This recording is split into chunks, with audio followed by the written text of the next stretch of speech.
Hello, Jason Rubin. Hello. Good to meet you. Good to meet you. Chris. First of all, why is it you personally want to see VR succeed?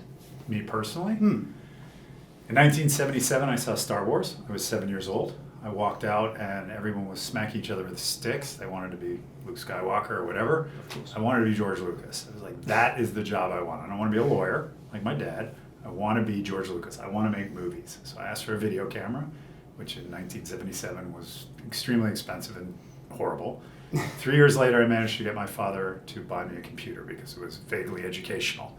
And I set out to make worlds, to make universes, to create stories like Star Wars. But video games were way behind movies in terms of that stuff. So it took us a long time. Eventually, I released Crash Bandicoot with Naughty Dog. That was the company I co-founded. Went on to Jack and Daxter, and then after I left, I went on to do Uncharted and Last of Us and things like that. But I always felt like the worlds we were creating, as amazing as they were and as much joy as they were bringing to people, the window, the TV, or the monitor, it just wasn't right. Like, even after, and obviously Star Wars had that restriction, even after doing everything we did, there was still this distance. And when Brendan, the CEO of Oculus, called me to Oculus and said, I knew him through a friend, you gotta check this out. I wasn't a huge VR fanatic. A lot of people have been. I always thought it was a neat idea. It was one of those things that to me was way off in the future. Maybe sometime late in my life I'd be able to see it if my vision was still good enough. So put on the headset, completely doubting it, and was sold immediately.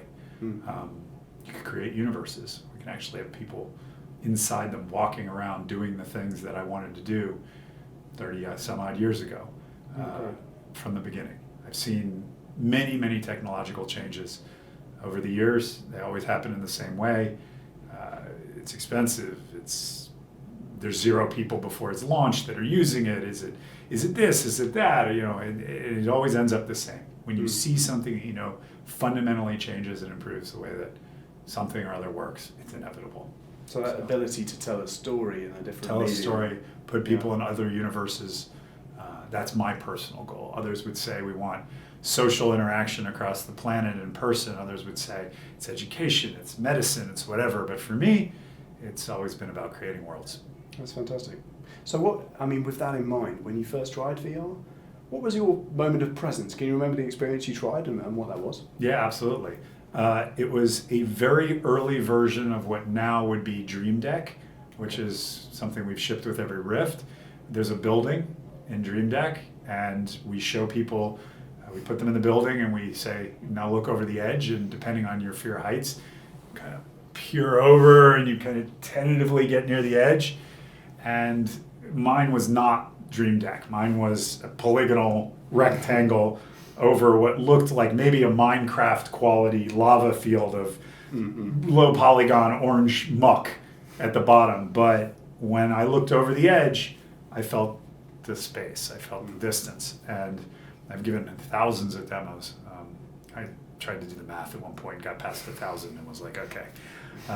And generally when you show Dream Deck and you say step off the edge, people can't do it. People won't do it. No, yeah. No. And I did step off the edge. I think it's years of making games that got me to the point where I was able to put myself beyond it. But as I did it, parts of me were saying, you're being really stupid. You're about to fall. Yeah. And that sold it for me. That's it. That's that amazing presence that you can get. So now you're about to, and you are indeed releasing the Touch controllers, which are absolutely fantastic. December 6th. Evolution, December 6th. What excites you about that technology? What are we going to see with that? In those 1,000 demos that I gave, probably 250, 300 of them have been with Touch because I had a lot more free time back then to give demos. Oculus is a lot bigger now. There are other people to do it. Every time I gave demos in the early days, no matter who it is, a gamer, a movie maker, or just somebody, they always immediately look around and they go like this, and they can't see their hands. What's going on? What's going on? I'm here, but I'm not here. And it really only takes your hands. And once your hands are in there, you have the ability to manipulate and do things. Eventually, it'd be great to have your feet, to have your waist, everything else so that you actually have a physical form. But the hands are the missing piece. And Touch brings those hands into VR. And we took the time to do it right. There are gestures, your ability to point, do thumbs up, things that humans do, and the feel and the weight and the fact that they're not giant things dangling around. Took a long time, and getting the software right also took a long time. So now, December 6th, we're finally ready to release that to the world. A really incredible experience. I tried it tonight, and just, I tried an early kind of development prototype of this about a year ago with Bossa Studios. They were kind enough to let me have a go, and it's come a long way. The ability to kind of track almost every finger is really incredible, really fantastic. Thumbs up to your friend across the room, and he can see you doing a thumbs up. Absolutely fantastic. And it's the subtle things. The battery case has changed with every single iteration of touch, and they've finally settled on magnets, and it's, I've been a software person my entire life, and this is the first company I've worked in where I was really close to the hardware. It's just amazing watching that iteration, and to get it right, so it feels right, works right, it's just right. It takes a lot of effort. Absolutely, and hopefully it's going to be worth the wait. I very much look forward to trying it. So, obviously, Oculus, the parent company there being Facebook, we're looking forward to obviously the VR avatar system being released as part of the home. Now, maybe I'm extrapolating this a little bit too far, but do you see Facebook building a kind of metaverse for virtual reality people to live in and kind of socialize with? I don't know whether they build a metaverse. I do know at OC3 that Mark Zuckerberg was on stage and he was showing some of the early experimentation that the VR social group at Oculus has been doing in VR. It's just amazing stuff, the ability to use a virtual phone, to use virtual messenger, to call real messenger with Mark's wife, who happened to be at a hospital at the time. All of that can be seen online. The videos are there. It was all real. They actually had backup people in case his wife's a doctor, in case she was called away and couldn't answer the phone. They had people in various other places that were backups. It's just an amazing thing, and being able to take a few other people who weren't on stage with him underwater and watch sharks go around them. This is the beginning. That's the most important thing to realize here is when the Newton came out, nobody said, oh yeah, the iPhone's totally going to do it. It's going to totally change the world, right? It takes a while. And I'm not saying we're in a Newton moment, but everything starts somewhere, right? When I got an Apple II, people would say, there was no yellow in the computer. It couldn't display yellow. There's no way this is going to be a game. How do you do a desert? You don't even have yellow. The resolution was so bad on those early computers. And yet, if you have the vision, you see where technology is going, it always gets cheaper. It always gets better. It always gets, developers figure out how to do things. Absolutely. It's happening. For me, you had an Apple II, we're a similar kind of age. I had an Acorn Electron, and my game was Elite. Right, and Elite was just a bunch of black and white pixels, but I was there. I was sat in the spaceship, and I was flying around, and now I sit in VR in the same cockpit. To me, it's like, I'm 11 again, right? I'm a kid again. And this is the realization in VR of what I imagined back then. It's the beginning of what it should have been, right? And there's things like Project Cars, which driving games always should have been VR games. They've been trying as hard as they can from the beginning. Yeah, but it just took VR, and they're just they're amazing in VR. Absolutely. And we don't know what genre people are going to come up with that never been seen before. So it's not only the things that you saw as a kid that are now you're in the world. It's new things that nobody's ever seen before that we have no idea what it is that some developer somewhere is going to figure out. Absolutely. Now, slightly challenging question. Other platforms obviously have been trying to encourage the development community, the developers out there, to create content. But there's a bit of a flip side to that. With the creation of a flood of new content, you've got to maintain the quality. That's right. How do you think Oculus Store are going to handle that as a challenge, while at the same time encouraging the development community to grow? Right. Well, we look at the PC market and the console market. Say, the console market historically has been relatively closed. If you want to develop for the console, you have to talk to the manufacturer. They could do this. You're good enough. They give you the hardware. Sure. There's a very tight relationship, and the stores are very highly curated. On the other side, you have stores that are completely open on the PC, where anybody could submit anything. Anyone can put stuff out. There's a lot of value in that anybody can submit. And anyone can put something out. But there's a very specific nuance to VR that makes that not necessarily the best, and that is comfort. There is an ability to make people feel uncomfortable in VR. It's very similar to being on a rocking boat underneath, or same as being in the back seat of a car reading a book, and your eyes and your inner ear are getting different things. And so comfort drove us at the beginning to ask ourselves, should we open a store to anybody? Or should we be a little more curated?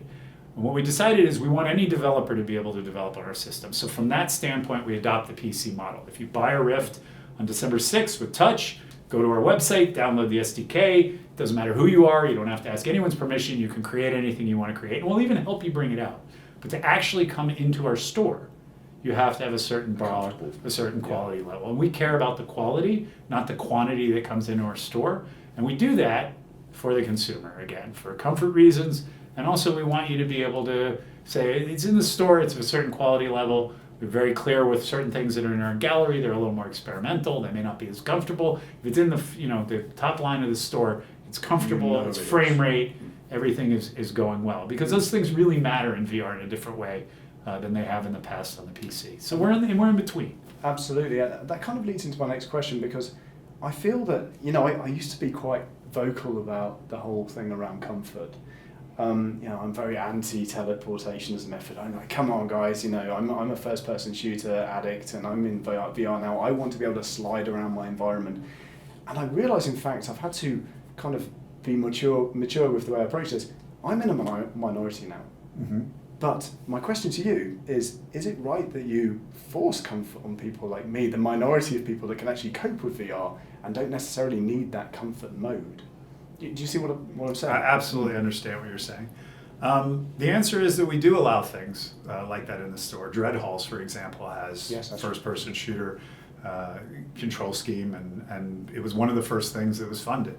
In fact, that one actually predates me, the funding. So I've been at Oculus for 2.5 years. It was one of the first things we did. So we will allow those titles if they're at frame rate, if they're doing other things that reach our bar of quality, and that title did.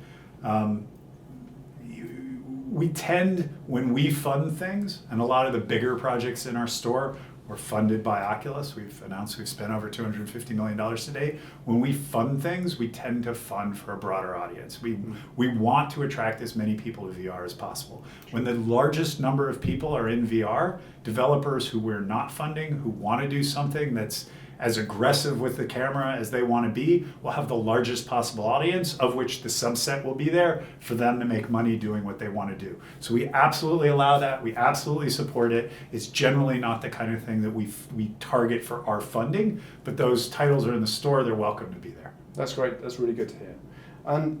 Actually, that again leads on to my next question around the blue ocean and the red ocean. So the idea being that, when the fish and vegetables go out to sea in the blue ocean, everyone cooperates because the fish are in abundance, and then the ocean turns red with the blood of the fish, and everyone's in competitive mode. Now, there's always been this sense that with VR, we're very much in a blue ocean industry. Mm-hmm. Right? Everyone's kind of collaborating and trying to do the best for VR. Do you feel that's still the case? Are we starting to see the beginnings of a red ocean? Inside Oculus, we feel that's the case. And I think we've behaved in that way. I mean, things are interpreted in many ways. We've been very vocal with the fact that we appreciate Sony and what they're doing funding games. We've been very forward with the fact that sometimes we fund games that haven't even shown up in the Oculus store. They've shown up in other stores on PC. They didn't meet our quality level, and we're totally happy to have done that. So we've been good in the PC market, even when it isn't necessarily coming to our store. We've open source 3D camera technology. We've done a lot of other things that are very positive for the community and very friendly to everybody. There are some areas where we believe it's in the best interest of the community to do things that some people have interpreted as being competitive. I'll give you an example. We created asynchronous time warp, which we felt was a very important part of making things comfortable in VR. There were other companies that didn't believe that was the right solution. The right solution was forcing developers to hit certain frame rate and other solutions. It's proven over time, I think, that was the right thing to do. Yes. We've now started working on and have released asynchronous space warp, which is the next level of that, which yet again increases the comfort level, improves the quality of the software on everybody's PC, drops the spec that you need to have the same experience, and certainly smooths out bumps when Windows is doing whatever Windows will do in the background. And we've done all of this because we believe it is the right thing to do. There have been people out there calling for us to join some open standard. The open standard likely would have precluded us from doing some of those things. And there were some very vocal people that said, stop, let's just all make it for a single standard now. And we believe the right thing to do is to continue to push the software so that we make better experiences, less expensive hardware for people to get in, and to drive the market forward. So there are times where we open source cameras, and there are times where we keep things relatively closed. But I certainly have a great relationship with a lot of people at Sony. We show them our software, they show us their software. We have great relationships in other places. So I do believe that we've been very blue ocean, but we're doing what we think is right for VR. Okay, so virtual reality as a tool for good. So obviously there's other applications we can use with virtual reality. It's Absolutely. not just gaming, it's not even just about kind of creating that kind of immersive storytelling experience. You have education, you have health, both mental and physical health. What are your feelings on VR for good, or a power for good? Yeah, well, there's two parts of that from my perspective, and there's a lot of perspectives. So just from my area of expertise, the first is that we believe education is a big part of the future of VR. We announced a $10 million fund at OC3, our trade show in October. We intend to make education a big part of the fund, so that's great. The other thing is that we want VR to be for everybody, and that means paying particular attention to a diverse group of filmmakers, game makers, a diverse audience, and making VR from the beginning for everybody. And we also announced a $10 million fund to do that at OC3. So we're spending a lot of time doing that. And it starts with simple things. In the climb, we tried to create androgynous hands so that everybody felt they were their hands, and we certainly let you choose your skin tone, but then we blew it and we put in, the male voice. We're doing so many things. We put in a male-only voice. Yeah, we talked about this earlier. And all of us, we missed that one, right? So we are updating the climb for touch, and one of the things we did is we went back, put in female hands, put in a female voice. You still can choose your skin tone. Don't feel bad. I totally missed this point as well. Yeah. I played it many times. I totally missed that point. It's one of those things. We want everybody to feel that that's them and the game is for them. Now, that's not to say that everything needs to have every character be choosable. I could go watch a Wonder Woman movie, it's a female lead. I could go watch a Superman movie, that's a male lead. That's fine. But in cases where you're playing yourself, we want it to be open for everybody. We want everyone to feel like that's them, especially when you're looking at what should be your own hands and you're hearing what should be your own voice. Yeah. So we're trying the best we can to make it inclusive for everybody. And there's a lot of work to do. I mean, this is a long road, but we hope that at the end of the day, just like Facebook would like everybody in the world to have access to the internet and have access to Facebook, that everyone will have access, enjoy, and feel equal in VR. So that is a big part of our mission. And as I said, we have at least $20 million already earmarked specifically to create content that drives that forward. Fantastic. And I think that's a good place to start. Of course. Thank you so much for your time today, Jason. Thank you. Fantastic. Cheers. Bye-bye. Cheers.